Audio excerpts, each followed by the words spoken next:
What if I told you Montblanc quietly released a pen designed by Wes Anderson and barely anyone noticed?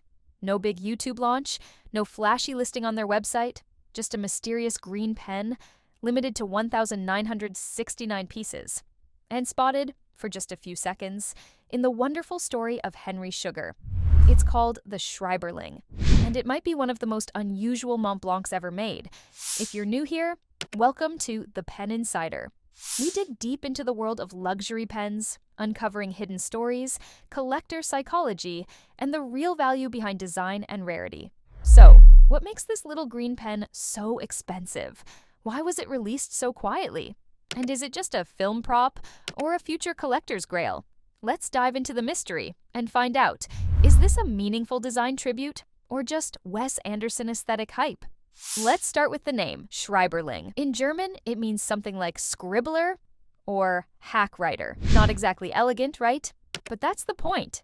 It's intentional. This pen was released for the 100th anniversary of the Montblanc Meisterstück. But instead of going with something flashy or gold-plated, Montblanc did the opposite. They made a pen that looks almost playful. It's compact, green, retro. Some even thought it was a children's pen at first glance, but it's not cheap. This is a boutique-only limited release, just 1,969 pieces worldwide, and unlike most Montblancs, it's nowhere to be found on their official website. So the Schreiberling isn't just about nostalgia, it's a quiet collector's drop, hidden in plain sight. Now, let's talk about the design. The Schreiberling is unlike any modern Montblanc. It's short, sleek, and styled like a pen from the 1910s. In fact, it was inspired by what collectors call baby pens, tiny fountain pens that were popular over a century ago. But this one, it's made with green lacquer, yellow accents, and a coral-colored cap. Montblanc calls it a tribute to creativity and individuality. And here's the kicker. This exact pen was featured in Wes Anderson's The Wonderful Story of Henry Sugar. You can spot it in a quiet moment, on a writing desk. No dramatic zoom, no product placement. Just a blink-and-you-miss-it detail. Classic Wes Anderson. Some fans think Anderson helped design it. Others say Montblanc simply created the pen in his style. Either way, it worked. Because now, collectors can't stop talking about it. Here's where things get strange. When the Schreiberling first appeared, even hardcore Montblanc collectors were confused. There was no product page, no press release, no major announcement on Montblanc's social media. People started asking, is this a regional release? Was it only made for the film? Is this a custom boutique pen? Turns out, the Schreiberling was a boutique exclusive drop. If your local Montblanc store had one, you were lucky. Most people didn't even know it existed until it showed up in the movie. And even then, Montblanc stayed quiet. No official photos, no ad campaign, nothing. That silence created buzz. Because in the pen world, mystery sells. People started hunting it down. Collectors posted blurry photos, private showroom sightings, and boutique unboxings. And suddenly, this odd little pen became the it object for serious Montblanc fans. So, is the Schreiberling really worth it? Let's talk numbers first. This pen wasn't cheap. Retail pricing hovered around $2,500 US, if you could even find one.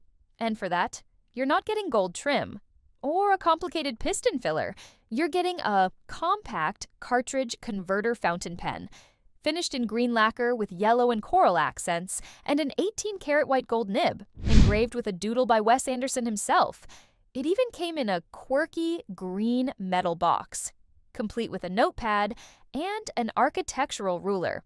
It's weird, it's beautiful, it's cinematic. But here's the real question. Are you paying for the pen, or are you paying for the vibe? Because from a writing tool perspective, you could get 6 or 7 other premium pens arts for the same price. But that's not why people wanted the Schreiberling. This isn't a specs flex, it's a collector flex, a style move, a quiet nod to Wes Anderson's world. And Reddit? Oh, Reddit had thoughts. One user wrote, "It looks like a toy, but I still want it. Damn you, Montblanc." Another said, "It feels more premium than a Jinhao or even a Sailor. But $3,000? That's Swiss watch money." And of course, someone dropped the classic, Montblanc limited editions are pure nonsense. Still, others saw the long game. This might be a sleeper collectible. Niche now, big later. And that's what makes it interesting. It confused people, it surprised people, but above all, it got people talking.